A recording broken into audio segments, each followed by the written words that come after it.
Gather round, ye merry little goblins, it's Lumos Jared's Halloween Special 2023, my favoriteest things of late, and what else could we begin with? Amnesia. I didn't review the bunker so much as do something spooky with it, but just so it's said, the bunker fucking horrified me. The audio design in this game is genuinely one of the best, if not the best, I've ever experienced. And it's just as long as it needs to be. It is, to quote a great game reviewer, tight as a walnut corset. You are down in a World War I bunker with the most horrifying thing possible chasing you, but also ignoring you. It's not there to constantly jump scare you, it's there to deeply make your heart shake when it's just scratching around in the walls, and you have grenades, a pistol, a shotgun, explosives, and none of it makes you feel safe. That is the mark of a damn good horror game. Right there. Also, the Among Us update is really fun. You can look through a spyglass, you can get transformed by clouds of noxious gas, and you can go fishing.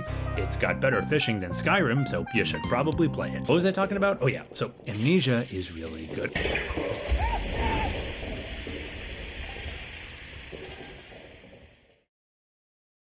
And you know what's even scarier than Amnesia is Penguins of Madagascar, but in Baldur's Gate 3. This is just 3 YouTube videos I like. Penguins of Baldur's Gate 3 is not the only VFX edit worth checking out. See also Top Gear in Skyrim, and Tony Soprano in Skyrim, and etc. But Eli_handle_b.wave, great username, did a few things that made this video stand out from the rest. Firstly, perfectly use the background of the thing you're spoofing to the extent of adding sound effects. Secondly, make the dialogue match up to the situation so perfectly you really believe these characters could be there. I will now say, we'll need to win the hearts and the minds of the natives whenever I enter a new area in Baldur's Gate 3. And thirdly, I don't know, it's just beautiful. Go watch it. Smiling Friends Season 1 was a delight, and we got a sneak peek at Season 2 at New York City Comic Con. But most notably, the guy who worked on the episode highlighted as director is none other than Shiglu, the guy who made the Consume Pralasec Game Grumps animated. And this is why I love Smiling Friends. Bringing in the guy who did Luigi's Late Night Animation to do an entire episode on Adult Swim, celebrating genuine artists who make a goofy, silly little show, that is my absolute jam. Check out the sneak peek below, and join me in impatiently waiting for Season 2. Conan O'Brien is, and I don't think this is hyperbole,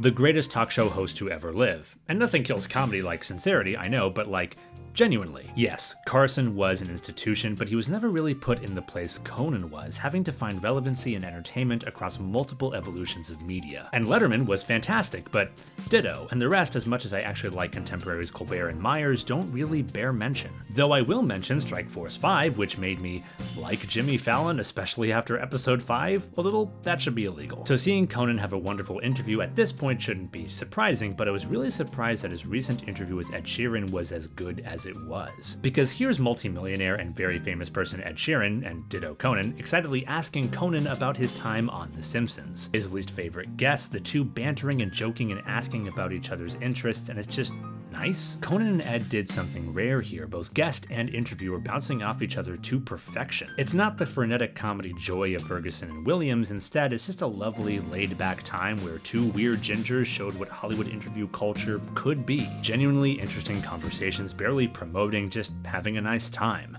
Tom Snyder would be proud. And to close, the scariest topic of them all, professional wrestling. Kenny Omega versus MJF was just 3 nights ago. It was amazing, a beautiful match, and some might describe it as a pay-per-view quality match, but I won't, because good wrestling happens on national television every damn week for free. We are spoiled, and that is not something to fight against, but sometimes to just be celebrated. To that end, if somehow you are watching this and haven't seen Kenny Omega versus MJF for the world title in its entirety, even if you know the finish, the story of the match of the worn-down Omega defending his record and to some degree his honor, and MJF defending against every baseless accusation that he can't hang in the ring against someone like Omega. It's not just a really good wrestling match, though it is, but as someone in training, this match feels like a perfect mix of ideologies to study that are actually more similar than they are different. MJF and Omega didn't do a Kenny Omega match, they didn't do an MJF match, they just made you believe in their fight with the tools they have, and by God did they deliver. AEW as a company can couldn't over-rely on just booking great in-ring matches with not so much storytelling, but the 3-day build for this match actually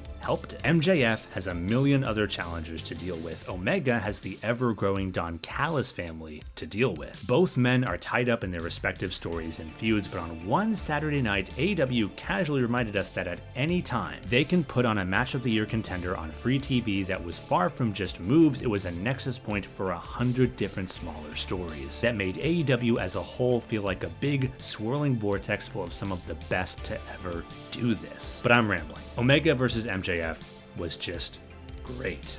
Greatest AEW champion of all time. All time. Huh. Happy Halloween.